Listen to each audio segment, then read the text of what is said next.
আপনাদের প্রতি আমাদের অনেক অনেক অনেক বেশি দায়িত্বশীল হওয়া উচিত ছিল। আমরা চেষ্টা করেছি, চেষ্টার মধ্যে ঘাটতি ছিল না, কিন্তু আমরা কাজটা করতে পারি নাই। আজকে থেকে 1.5 মাস আগে আজকে এই যে উন্দাদ আছে, আরও কয়েকজন ছিল প্রধান উপদেষ্টার ওখানে, তারা যখন রাত্রে এসেছিল খবর সাথে সাথে ছুটে গেছে। আমি ওনাদেরকে নিয়ে প্রধান উপদেষ্টার কাছে গিয়েছি এবং উনি এখানে এমদাদ আছে বলবে উনি কতটা আন্তরিকতার সাথে বলেছেন যে সবার চিকিৎসার ব্যবস্থা করবেন, সব কিছু করবেন। আমাদের অবশ্যই ঘাটতি ছিল এবং আপনারা যেখানে বসে আছেন এটা আমাদের মোটেও ভালো লাগছে না, আমাদের জন্য এটা হৃদয় বিদারক ঘটনা। এবং আমরা এই যে আজকে ফরিদা আপাও ছুটে আসছেন, আমাদের যে নতুন স্বাস্থ্য উপদেষ্টা, দেখেন আমরা তো একটা জিনিস ফিল করেছি যে আমাদের ঘাটতি আছে। উনি আমাদের বিশেষ সহকারী স্বাস্থ্য মন্ত্রণালয়ের প্রতিমন্ত্রীর দায়িত্বে আছেন। উনি আমাদের যে পিজি হসপিটাল আছে এটার প্রধান হিসাবে ছিলেন, অনেক বড় একজন ডাক্তার। আমরা আমাদের যে ব্যর্থতা আছে, আমাদের যে ঘাটতি আছে, সেখান থেকে আমরা শেখার চেষ্টা করছি। এটা তো একটা প্রমাণ যে আমরা ওইখানে স্বাস্থ্য মন্ত্রণালয়ে একজন ওনার মতো একজন অভিজ্ঞ ডাক্তারকে বসিয়েছি। আপনারা যে রেগে আছেন, আপনারা যে কষ্ট পাচ্ছেন, ক্ষোভ পাচ্ছেন, এটা খুবই স্বাভাবিক, খুবই স্বাভাবিক। কিন্তু প্লিজ একটু বোঝার চেষ্টা করেন। এই যে মাহফুজ বললো, আসিফ বললো, ফরিদা আপা বললো, আপনারা কি আমাদেরকে রাজপথে দেখেন নাই? সব সময় দেখেছেন এবং আমাদেরকে সারা জীবন সঙ্গে পাবেন। মাহফুজ যেটা বললো, এটা তো একটা সরকার গরম ব্যাপার না। সারা জীবনে তো 15 বছরই তো আমাদেরকে দেখেছেন না? আমরা যারা সিনিয়র আছি, মাহফুজটা বয়সের কম, যখন থেকে পর্যন্ত দেখেছেন আমাদের বললাম আমাদের ভুল হয়েছে, আমাদের ঘাটতি আছে। আমরা সেই ঘাটতি মোকাবেলার জন্য সবচেয়ে গুরুত্ব দিয়ে, আপনারা যদি চান আমিও 2টার সময় মিটিংয়ে থাকবো। একটা মিটিং যখন হয় সেখানে আমাদের অনেক কাগজপত্র দেখতে হবে, জুলাই ফাউন্ডেশনের লোকজনকে রাখবে, কারা পেয়েছে কারা পায়নি, কোথায় আমাদের সমস্যা হয়েছে, সব কিছু আমাদের জানতে হবে। আমাদের এটা দেখে ভালো লাগছে না যে আপনারা এত কষ্ট করে এত রাত পর্যন্ত এখানে আছেন, নাহলে আমরা এত রাত ছুটে আসতাম না। আপনাদের কাছে অনুরোধ, প্লিজ একটু বোঝার চেষ্টা করেন, আমাদের দিকে তাকায়। যদি আপনাদের মনে হয় যে আমরা সত্যি আপনাদের সমব্যথী, আমরা একটা সলিউশন করতে চাচ্ছি। মাহফুজ যেটা বলো ডিসেম্বর, একটু বেশি সময় বলেছে, হয়তো তার আগেও করে ফেলতে পারবো। আমরা কিন্তু কিছু ক্ষেত্রে করেছি। আপনারা আমাদের উপর আরো বিশ্বাস রাখেন। আপনারা আগামীকাল 2টার সময় আলোচনা আসেন। আমাদের একটা কংক্রিট যদি রূপরেখা যদি না পান, তাহলে আমরা লিখিত দিব এবং এটা একটা চুক্তির মতো হবে। আপনারা প্লিজ কথা শুনেন। আপনাদেরকে এখানে দেখে আমাদের ভালো লাগছে না, কষ্ট লাগছে, মনে দুঃখ লাগছে দেখে আমরা এসেছি।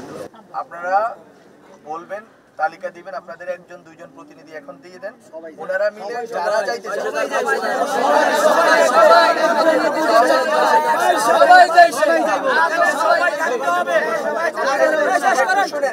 শুনেন, সবাই যাইতে চান, আপনাদের এই মোশনকে আমরা সমর্থন করি। সবাই যাইতে চাইলে যে ধরনের অডিটোরিয়াম বা যে ধরনের ব্যবস্থাপনা এটা নাই।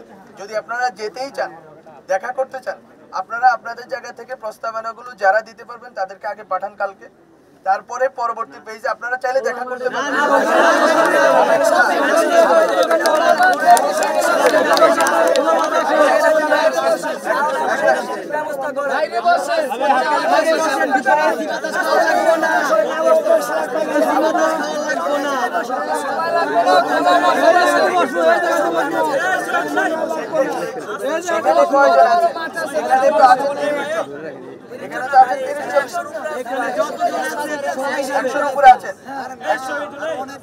আরো অনেক লোকজন আছেন।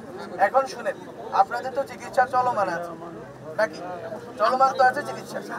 এখন আপনারা এই চিকিৎসা চলমান অবস্থায় এইভাবে মুভ করবেন, এটা আমরা দুঃখিত। আমরা বারবার বলেছি, একটা লোক এখানে বলে নাই, একটা লোক এখানে গা ছাড়া কোনো ভাব দেখাচ্ছে না। এই 2:30-3টা বাজে আমরা এসে 5টা লোক, এনারা আমরা 2 জন নইলে যুবক আছি, এনারা 3 জন মুরব্বী মানুষ এসে দাঁড়িয়ে আছে। আপনারা একটু রহম করেন, আপনারা একটু কথাগুলো শুনেন।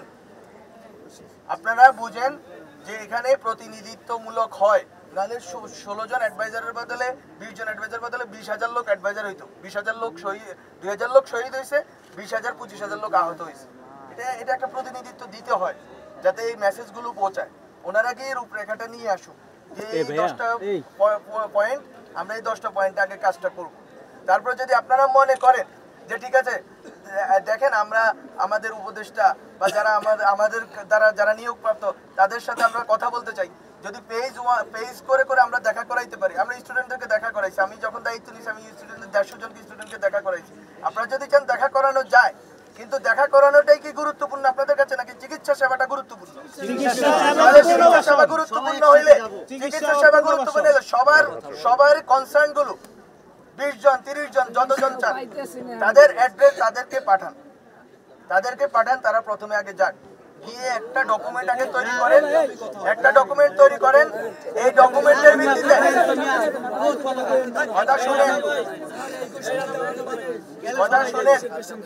কথা শুনেন, আমরা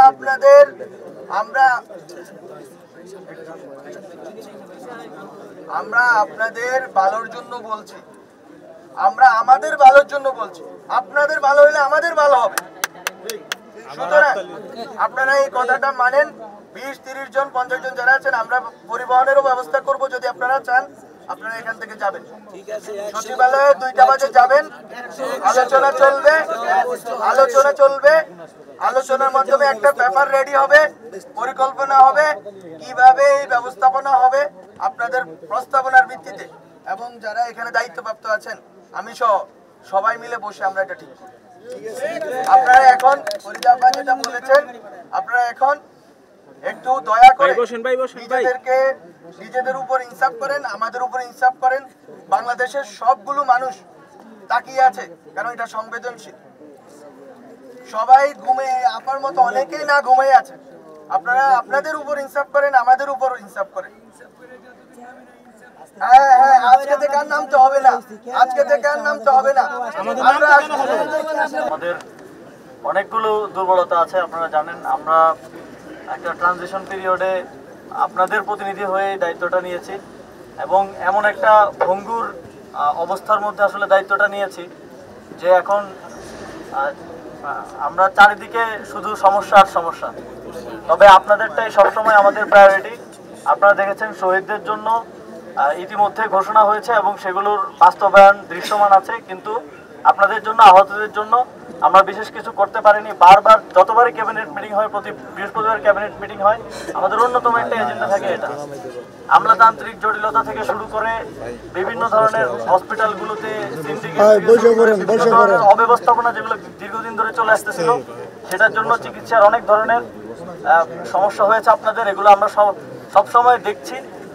এবং আজকেও আমি টাঙ্গাইলে যাচ্ছিলাম যখন আপনারা শুরু করেছিলেন, তখন থেকে আমি আর মাহফুজ ভাই আমরা দুজন টাঙ্গাইলে একটা মাওলানা ভাসানীর একটা প্রোগ্রামে গিয়েছিলাম।